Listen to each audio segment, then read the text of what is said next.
Hi, I'm Avery Davidson. Thank you for joining us for This Week in Louisiana Agriculture, the only TV show bringing Louisiana farmers and consumers together every week. We begin with what could be a real blow to one of the state's biggest ag industries. A wage rate hike for temporary immigrant workers this coming August is causing trouble for agriculture right now.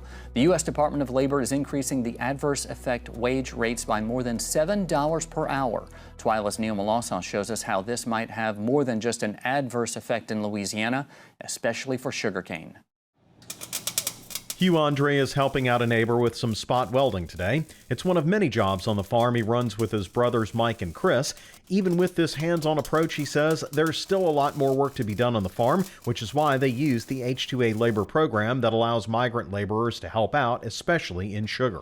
All our uniforms are all the same color because without all our workers being here, we can't do what we do. Last year, the wage rate jumped 15% in Louisiana to $13.67. Now in August of this year, the adverse wage rate is expected to rise to $22.60 an hour, a jump of more than 65%. Andre says it's not just the huge bump, but the timing of the hike. They pretty much just shoved it down our throats and said this is what's going to happen, and they have no idea in Washington what the repercussions are of this. None. The burdens on agriculture is one of many things prompting Andre to run for state senate, as he feels many farmers don't have their interest represented. His neighbor Todd Landry is one of them. Landry says trucking is just one job he needs done on the farm, and it will be a problem if one of those jobs has a significantly higher wage than the others. This couldn't come at a worse time. You know, we already dealing with higher costs. Now we have this issue with truckers, and you can only imagine. We have guys that come in for trucking, that drive trucks, drive tractors, plant cane, do welding, do mechanic work. And if we have one of those jobs that pay significantly higher than all the rest, then everybody's going to be a trucker. So what in the world are we going to do? The Louisiana Farm Bureau recently held its annual labor conference where the prevailing wage rate hike was a major topic of conversation. Attorneys there said it was not just the hike farmers had to contend with, but the expanded enforcement as well. Through the wage rule, through the program rule, they really showed us that there are certain parts of the H-2A program that they're focused on. Farm labor contractors, that's been a big one. Meanwhile, Hugh Andre says he's very concerned the higher rates could lead to sugar mill closures. The long-term effect of this is you are going to close some sugar mills. And a sugar mill is an entity of anywhere from $150 to $200 million, which turns around and you have local 85 to 100 local jobs here that you're going to lose. Your governments, your parish governments are going to lose their all their taxes that they get from the mills, the sales taxes they get from the mills. This is a really, really hard blow to our industry right now. For now, the spring weather has cane farmers getting fields ready, but labor issues are clouding up the picture. Reporting from Iberia Parish, I'm Neil Melancon. Louisiana Farm Bureau and American Farm Bureau have been heavily involved to inform legislators and administration officials of the impact this wage rate spike will have on agriculture. Again, the adverse wage rate increase to $22.60 an hour is scheduled to be in place in early August. Hugh Andre's younger brother, Chris, runs the family's rice and crawfish operations. While they haven't had the same labor issues as the family sugarcane operation, the crawfish side is suffering from low prices. Again, we turn to workhorse Neil Melancon, who went to St. Martin Parish to see how this staple Louisiana commodity is struggling. Chris Andre is unveiling the day's catch. So far it looks good, especially from this pond. Like many crawfish producers, he has his preference for crawfish to eat. For him, it's as simple as the rule of thumb. Tell everybody, that's the number. That's a good crawfish. You give me that thumbs up crawfish, and I'm good. That size right there. That's what you want. Andre says the catch is finally up in March. He says last month wasn't bad temperature-wise, but weather was still an issue. I think what affected us most size-wise is in February. We probably had 3 or 4 weeks there where we had a lot of cloudy weather. The temperatures weren't very cold, but for me, sunlight is the thing that gets those crawfish growing and going. It's been steady the past couple of weeks. We've seen some numbers, picking up with the warm weather, the good sunshine. While the crawfish is coming in well, the demand for it is slower. That's led to price drops, which have made some days not worth catching. The price dropped 50 cents from $3 to $2.50 a week earlier than it did last year. So that affected us, and we kind of started looking at, $2.50, you know, we're still doing well from $3. Then it dropped again a couple weeks ago to $2, and now it's down, it changed yesterday to $1.50. So, you know, we're really getting squeezed as far as prices are concerned. And it's not just the price drops, but how fast it can drop. 50 cents in a day makes it difficult for farmers to keep going. And at that price, Chris says, even with great catches, he can't make up for it in volume at times. I always say that farmers are resilient people, but resiliency also wears thin. You just kind of, sometimes you got to take a deep breath and kind of forget about it and just keep moving along, because it does get, when you start putting a pencil to the paper, you know, the margins go down. Every time that happens, I mean, the crawfish, the catch has got to go up a lot, but the problem is people also aren't buying that catch. So you're still running in, it's a double-edged sword. You're running into a low price, and you got all this extra crawfish on the market that no one's buying. So the price just continues to go down. Now, crawfish isn't the only commodity the Andre brothers produce. They also farm sugarcane, rice, and soybeans. And yet, even with all that diversification, overhead costs have risen across the board for all commodities, making it difficult to farm no matter what you produce. The appetite for crawfish is still there, but whether or not crawfish producers can afford to provide them is another matter entirely. Reporting from St. Martin Parish, I'm Neil Melancon. Typically in Louisiana in March, prices begin to decline as crawfish become more available due to the warmer weather.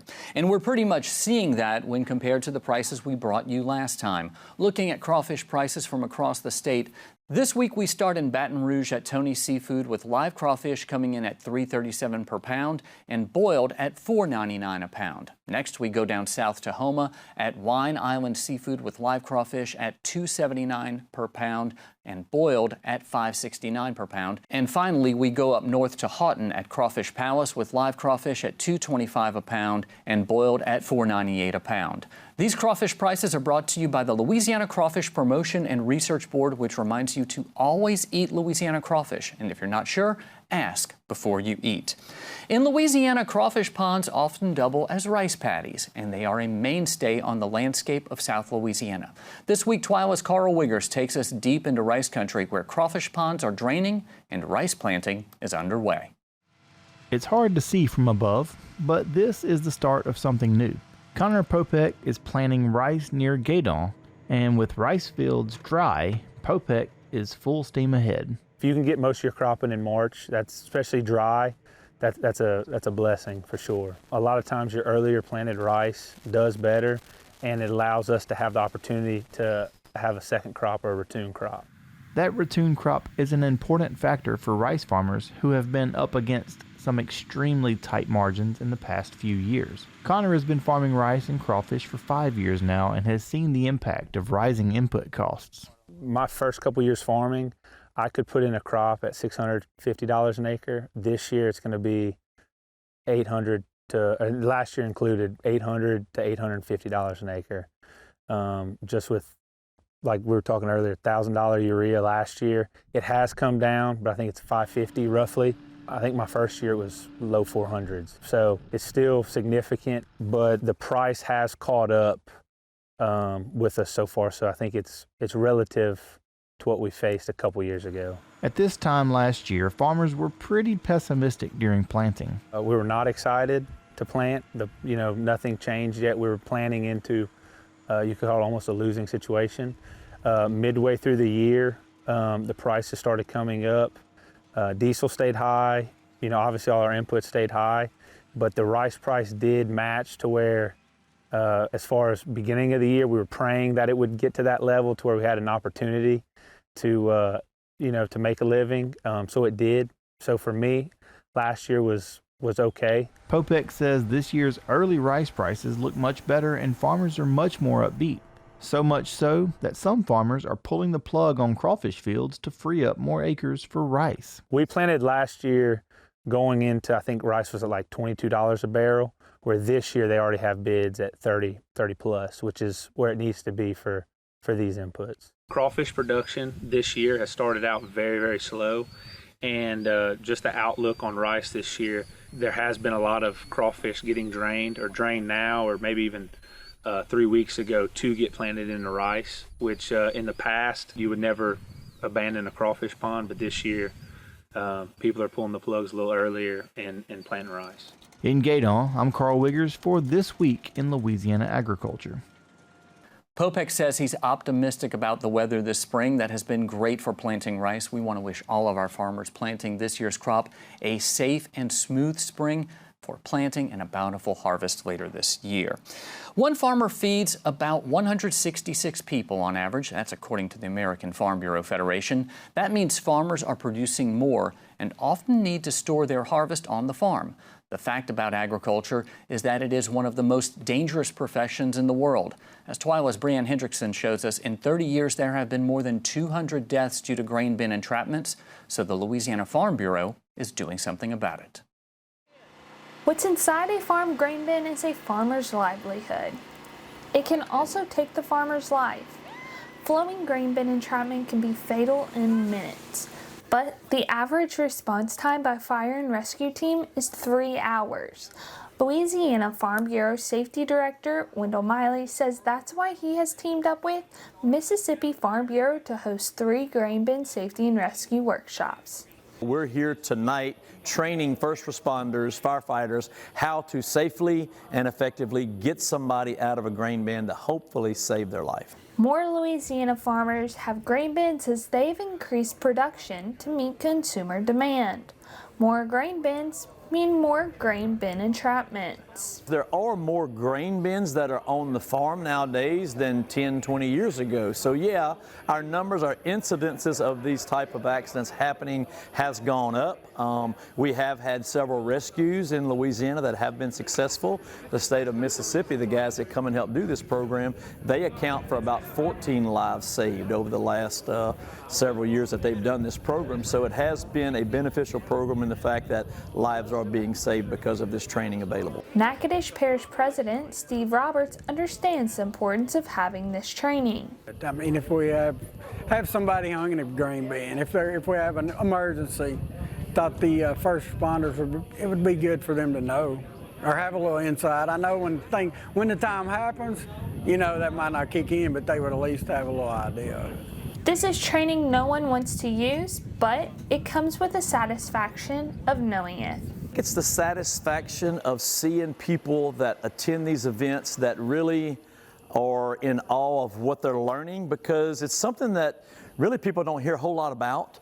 But when the next step happens where a life is actually saved from people that have gone through this particular training or what they've done over in Mississippi or even other states where they've been, it's just knowing that we're doing our part to hopefully help save somebody who's been trapped in a grain bin.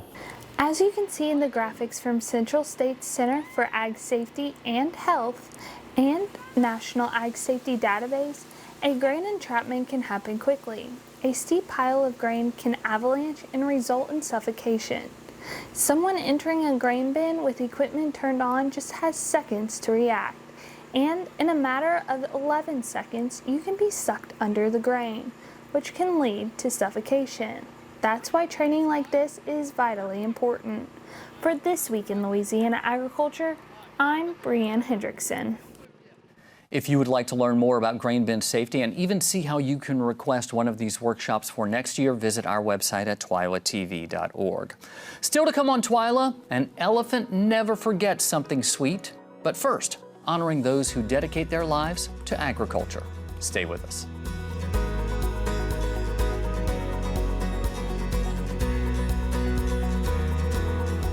There are now 3 new inductees into the Louisiana Agriculture Hall of Distinction. They are Jerry Fry, a rice and crawfish farmer from Acadia Parish, Dr. Steve Linscomb, who during his time at the LSU Ag Center's H. Rouse Caffey Rice Research Station developed many of the varieties farmers plant today, and Jackie Theriot, a sugarcane farmer, retired manager of the Losuka Mill in St. Martin Parish, and former Secretary-Treasurer of the Louisiana Farm Bureau Board of Directors. LSU Interim Vice President of Agriculture Dr. Matt Lee inducted the 3 men at La Berge Casino Resort in Baton Rouge on Thursday, March 2nd. The Louisiana Radio Network, Louisiana Department Department of Agriculture and Forestry, LSU Ag Center, and Louisiana Farm Bureau organized the annual event, which was in its 10th year this year. Jim Inkster, president of LRN, says farmers deserve this night of recognition. They do their job, and they do it without people patting them on the back. And it's great that in an industry that is the strongest industry in the state, the one that makes all the other trains roll in Louisiana, that one night a year, at least 2 or 3 people in the industry are recognized for the immense contributions they provided, not only for a year, but for many cases a generation or more. This marked the 10th year for the Louisiana Agriculture Hall of Distinction, as I mentioned before. There are now 31 inductees. Speaking of this year's inductees into the Louisiana Agriculture Hall of Distinction, over the coming weeks we're going to bring you profiles of each of those inductees. We begin with a man who continues to work worldwide to better the sugarcane industry, Jackie Theriot.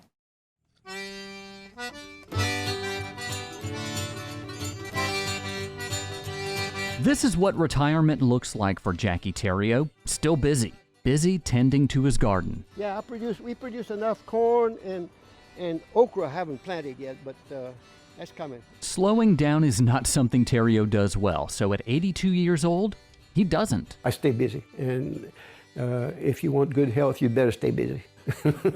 He has the health and energy of 65-year-old. So, yeah. He keeps on ticking.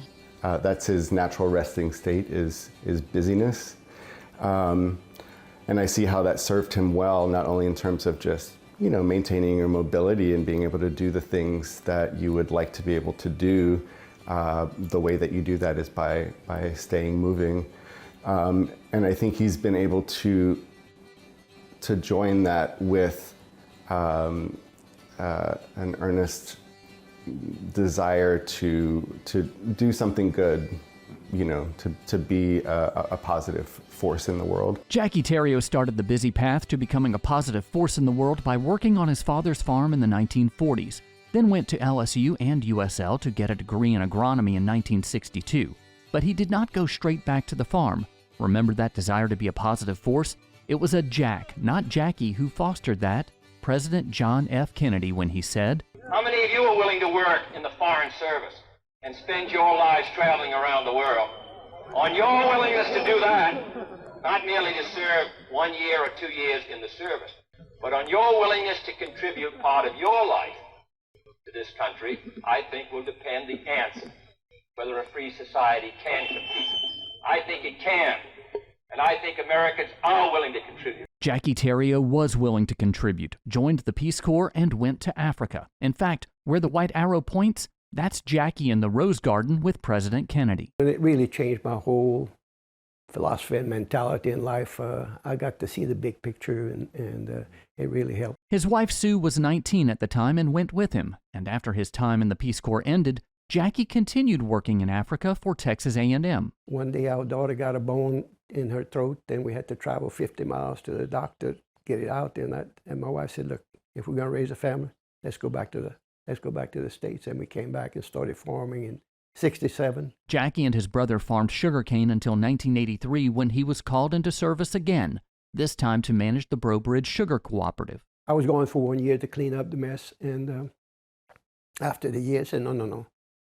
What does it take to keep you here? So we worked out a deal. That deal had Jackie there at a pivotal time when the Breaux Bridge and St. John mills consolidated. Man, if you want to talk about some resistance, those farmers in the Breaux Bridge area said, no, we like what we're doing. I said, well, do you like going broke? Because I said that could be what happened. But that's not what happened. Jackie and his sister put together a 20-year plan for the consolidated mill, and it flourished. We were grinding maybe 700,000-800,000 tons when we started. This past year, the cooperative, Louisiana Sugars, which I short named La Suca, which La Suca means that it's a Spanish word for sugar. They did right at 1.9 million, and they're looking at doing probably 2.1 million next year. So it's been a very successful program. Though he retired from La Suca in 2005, Theriot returned in 2021 to tour an expansion that nearly doubled its milling capabilities, a testament to his vision. Just that dedication to helping folks help themselves, if you will. And so, yeah, I would say I followed in those footsteps. And the 2 years, I'm coming up on 20 years of public service. So I think I'm doing my part as well. Louisiana Farm Bureau President Jim Harper served with Jackie for 16 of the 19 years Theriot was Secretary-Treasurer of the state's largest general farm organization. It didn't take long for us to become friends. We thought alike about a lot of the issues. We worked closely together. We traveled some together. We had some fun along the way. One of those fun moments came 15 years ago when Jackie received quite an honor. In 2008, I was fortunately named the Sugar Man of the Year for the United States of America. So I got my award on Wall Street, and that was a great accomplishment. And now Jackie can celebrate another accomplishment as he is inducted into the Louisiana Agriculture Hall of Distinction. I was flabbergasted, really. I know I've helped a lot, but I mean, there's a lot of farmers that have done a lot also. But I would rank it right up there with Sugar Man of the Year that we received in New York City. And you know, it's a great honor to be able to be part of that Hall of Distinction. He has devoted his whole career to helping Louisiana agriculture. And he's taken time away from his family to do it. And he's just really deserving of this honor. My philosophy is never give up, never give up. You know, if you want to go for it. I mean, there's nothing wrong with failing, you know, but 9 times out of 10, if you're interested in a goal and you push hard enough, you'll succeed. And I think that's what I've done in life. And you know, it's fortunately we were successful. Yeah. Again, congratulations to Theriot and the other inductees, Jerry Fry and Dr. Steve Linscomb. Still to come on Twila, if you want to deliver your sugarcane to the mill, you gotta pay the toll. A super sweet boost is next. Stay with us.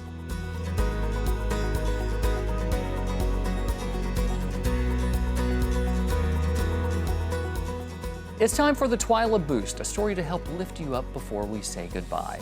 There are lots of toll roads in the United States, but there's one in Thailand that's unlike any you'll find here. And I can guarantee you Louisiana's sugarcane farmers are glad this hasn't caught on here yet. Check this out. This video was shared on Twitter, and as you can see, the sign reads, "Caution, elephant crossing."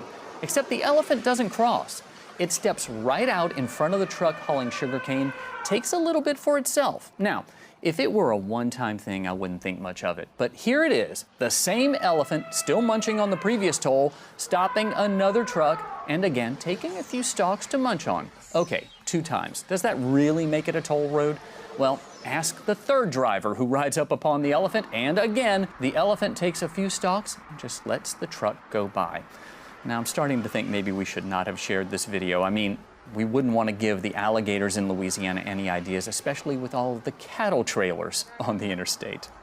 Well, that does it for this edition of Twila. Be sure to join us next time when we'll show you how adding a few digits to your farm can increase safety. Until then, you can watch all of our stories online at twilatv.org, and be sure to like us on Facebook, follow us on Twitter and Instagram and TikTok. You can also find all of these stories and more on our YouTube channel. Be sure to subscribe and turn on notifications so you know when we put something new out there. For all of us here at Twila, thank you for joining us. We hope to see you again right here next week.